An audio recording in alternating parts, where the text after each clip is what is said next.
Welcome back to Online Darts. We are here for the wonderful exhibition for Modus and MDA, and we're in Northampton, Hollywood. Chris Dobey. Chris, just been out there. Great crowd this afternoon. Yeah, it is. The atmosphere's going great, and yeah, it was a good it's a good venue to play in as well. So I enjoyed that. Some good prep as well.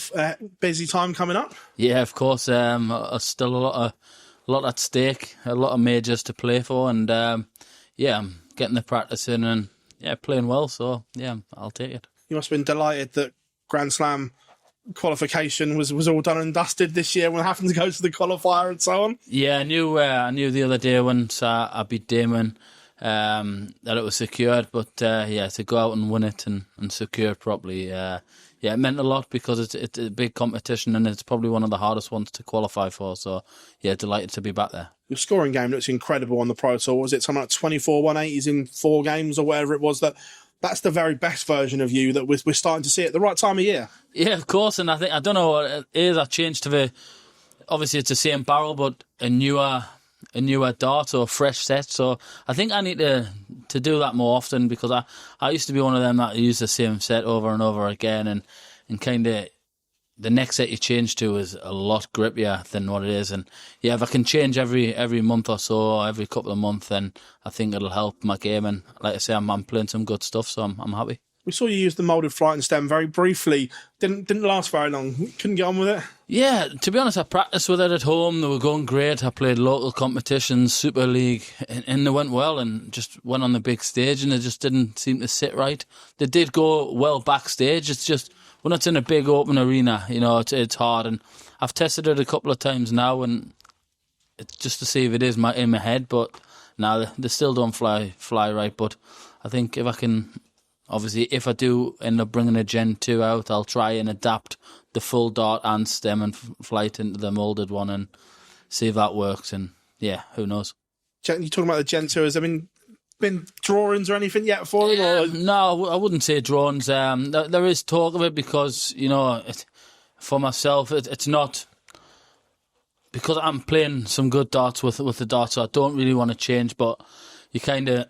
on the selling point, the fans and that want something different. So there will be a Gen 2. I don't know how soon or what, but and when you're playing, you want to be playing with the darts that they're selling, and so hopefully we can come to something and don't change too much because I'm happy with the darts I'm playing with. Is that an important thing for you? Because I see, and I'm not going to dig people out, but I see plenty of other players bring out dart after dart after dart that they've got no intention of throwing. But what you said there, is that important to you that something that has your name on it is something that you are going to use so that it is true to the fans? Yeah, of course. And I think that's the way it is with me. I use the same one when I was a Unicorn. I used the same barrel because it was winning me money and moving me up the rankings. And that's the main thing. You need to be winning games and you want to be at the top with the top players, and them darts now with Target, my Gen 1s are earning me the money and moving me in the right direction, and I feel if it's winning me money, and they're the darts that I should be using. Well, obviously you touched on this season there. Has your season perhaps gone under the radar a little bit and not been spoken about enough? Top 10 in the rankings, again, another 3 Pro Tour titles and so on. Is it maybe gone under the radar a little bit how good your season's been? Yeah, and I kind of like it that way. Obviously, I haven't done a lot on TV. I had a decent enough Premier League campaign, and I've done big things on the floor again. I think I might have only lost 1 first round all year on the floor, which is pretty good going because it's a tough school, and there's so many good floaters around now, and it's just. My game's there, and I just want to take that floor game onto the TV where I have been playing well on the European Tour and stuff, not getting the results. But they'll come if I can keep performing the way I am. Then there's a big one not too far away. Does it annoy you a little bit that your name doesn't get thrown at for a little bit more? Like we talk about the Premier League and people going, it's between him and him, or he's in the mix, and people kind of forget. Hang on a minute, I am in the top 10 in the world, and I'm still doing it. Does it annoy you that it gets overlooked? Nah, to be honest, it doesn't annoy us.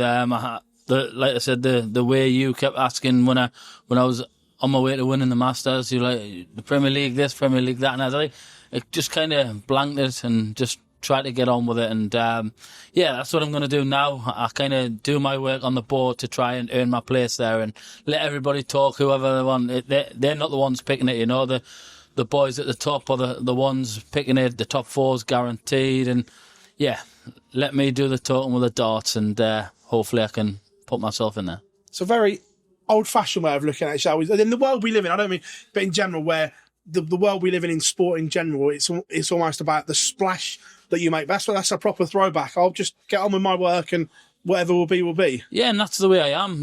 That's the way you've got to be. I think you can't think it too far into it, because it could knock you down. If you don't get it and you think you're going to get it, it could knock you down. But like Joe a couple of years ago, lost out in the Premier League final, missed the dart, and didn't get in the following year. And I think that kind of knocked him back a little bit. So I don't want to think like that. I just want to go in, play my darts, and if I get in, I get in, and I don't look too far into it.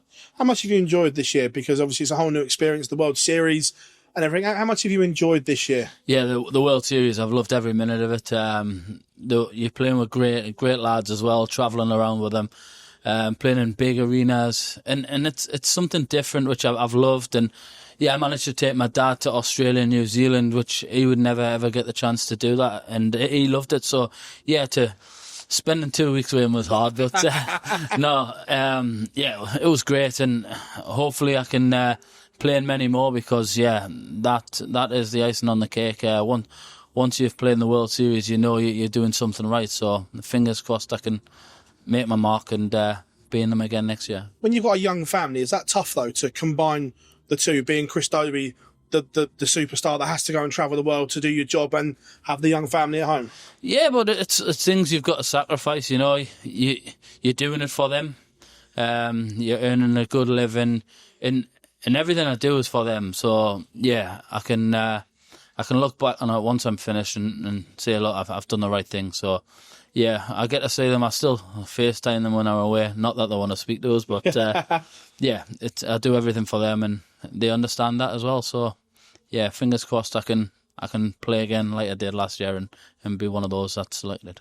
Obviously, Cole's your oldest. Does he understand what Daddy does for a living now, and Daddy's on the TV and everything like that? Yeah, but he's got no interest whatsoever.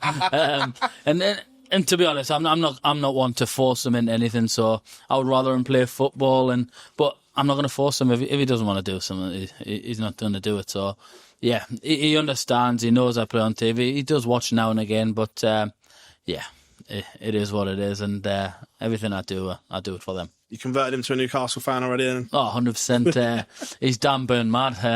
Every time he's on TV, it's just Dan Burn. He's fascinated, and he could have picked a lot worse. So I'll take that. Look, busy time coming up, as we've spoken about. The Grand Slam a week away. Players a week after that. Then the Worlds. What would be a good back end of the year for Chris Dobey? Start by obviously having a good run at the Grand Slam. I think getting out the group's key.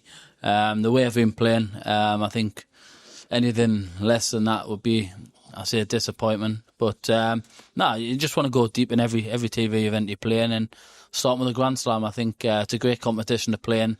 Tough format, best of 9, and we'll give it a good go. And I know what I've got to do, and I know I can do it. I've done it before, so. Guessing you want to avoid Bo in that draw on Monday.